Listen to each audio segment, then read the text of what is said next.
a public school teacher, a nurse pulling double shifts, a firefighter. Every year, a chunk of their paycheck vanishes before they ever touch it. It's taxed. Now here's a name you know, one of the richest men on the planet. In some years, he paid the government nothing, zero federal income tax, and he did it completely legally. This isn't a story about cheating or secret offshore islands or hidden bank accounts. It's stranger than that. The ultra-rich pay almost nothing because the system was built for them to. The rules for people who work and the rules for people who own are two completely different games. And once you see how it works, you can't unsee it. So let's follow the money, all the way to where the tax bill disappears. Start with the trick your own brain plays on you. When you hear rich, you picture a giant salary. But that's backwards. Billionaires are almost never rich because of a paycheck. They're rich because they own things, mostly company stock, that go up in value. And here is the hinge the entire story turns on. In most of the world, you are taxed on what you earn, not on what you own. Your salary is income, and income is taxed. But if you own a stock and it doubles, that gain is not taxed, not until you sell it. It's called an unrealized gain, and on paper, you can get tens of billions of dollars richer without ever earning a single dollar the tax system can see. So the ultra-rich do the most logical thing in the world. They just never sell. Put two people side by side. You get a salary. Before it even lands in your account, income tax and payroll tax are already taken out. You never even see that money. You are taxed at some of the highest rates that exist, on the smallest kind of wealth there is, a wage. Now take a founder whose company stock climbs by $10 billion in a single year. On that $10 billion, the tax can be zero because he didn't sell it. In the eyes of the law, he didn't earn anything. His fortune exploded and his tax bill didn't move an inch. Same country, same year, two completely different games. Let's make that concrete because the numbers sound impossible until you walk through them. Imagine a founder holding $100 billion in stock. This year, it goes up 20%. That's $20 billion richer. If that were a salary, the tax bill would run into the billions. Instead, he owes nothing because he hasn't sold a share. Meanwhile, the nurse who earned $60,000 this year hands over a real slice of it before December even arrives. She got a few percent richer and paid a fortune in tax. He got 20 billion richer and paid nothing. Both followed the rules perfectly. That gap, that's not an accident in the code. That is the code. But hang on, if he never sells, how does he actually live? How do you buy the mansion, the jet, the yacht, when all your money is locked inside stock you refuse to touch?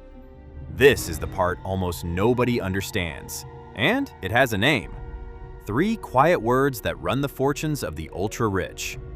Buy, borrow, die. Step 1. Buy. You buy assets that go up over time and that you never have to sell.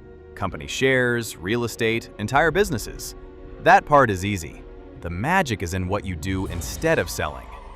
Step 2. Borrow. Rather than sell your stock and pay tax on the gain, you walk into a bank and borrow against it. Your billions in shares become collateral for a loan. And here's the beautiful part, if you're rich. A loan is not income. You have to pay it back, so the tax system doesn't touch it. You get millions in cash to spend, at interest rates the rest of us will never be offered, and the tax on it is zero. You fund your entire life with debt, backed by stock you never sell. The bill just never comes due.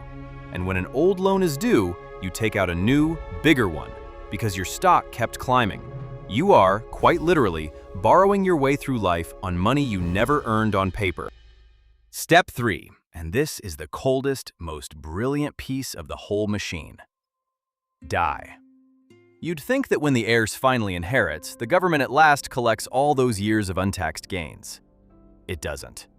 There's a rule called the step up in basis. The moment the owner dies, the asset's value is reset to today's price for whoever inherits it. Every decade of gains, the gains that were never taxed because he never sold, is simply erased, wiped clean. The heirs can sell the very next morning and owe almost nothing. The wealth that funded an entire lifetime through borrowing disappears at death, untaxed forever. Buy, borrow, die. That is the whole engine. And listen, if this is already bending your brain a little, do me a quick favor and hit that like button. It genuinely helps this kind of video reach people who think the game is fair, and it takes you 1 second. Okay, back to the machine, because buy, borrow, die is only the headline. Underneath it sits a whole toolbox, and every tool bends the same direction. Even when the rich do sell, the money from selling assets, capital gains, is taxed at a far lower rate than the money you make from working. Think about how upside down that is. The income you sweat for is taxed harder than the income your money makes just by sitting there.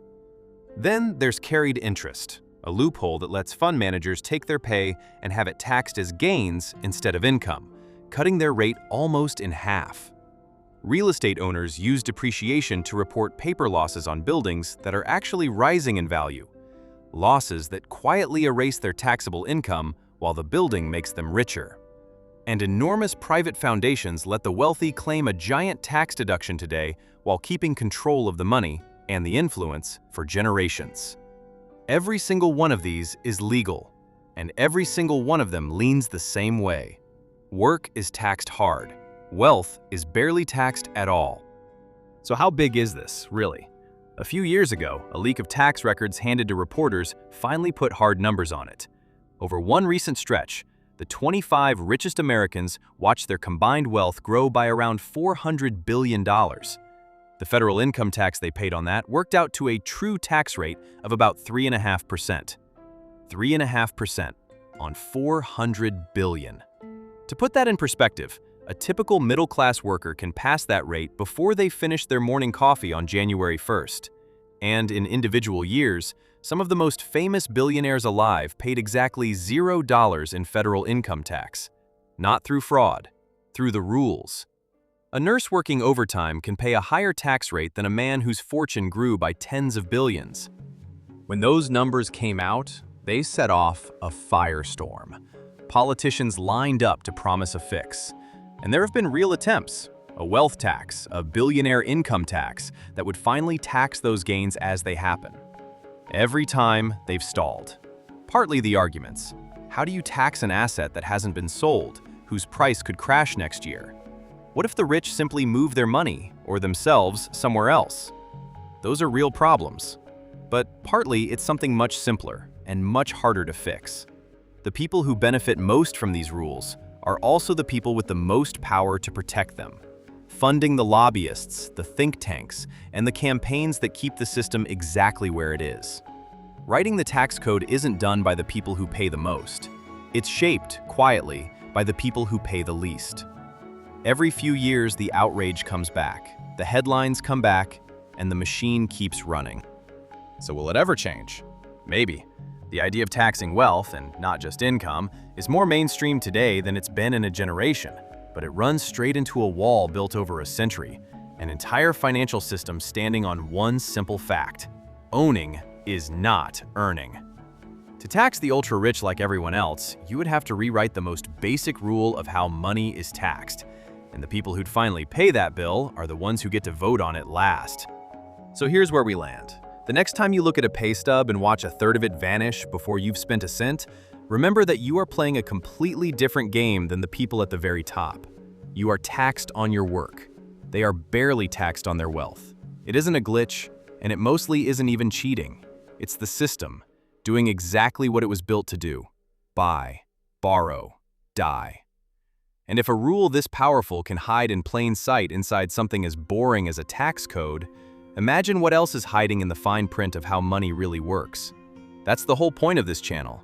We pull it apart, one piece at a time.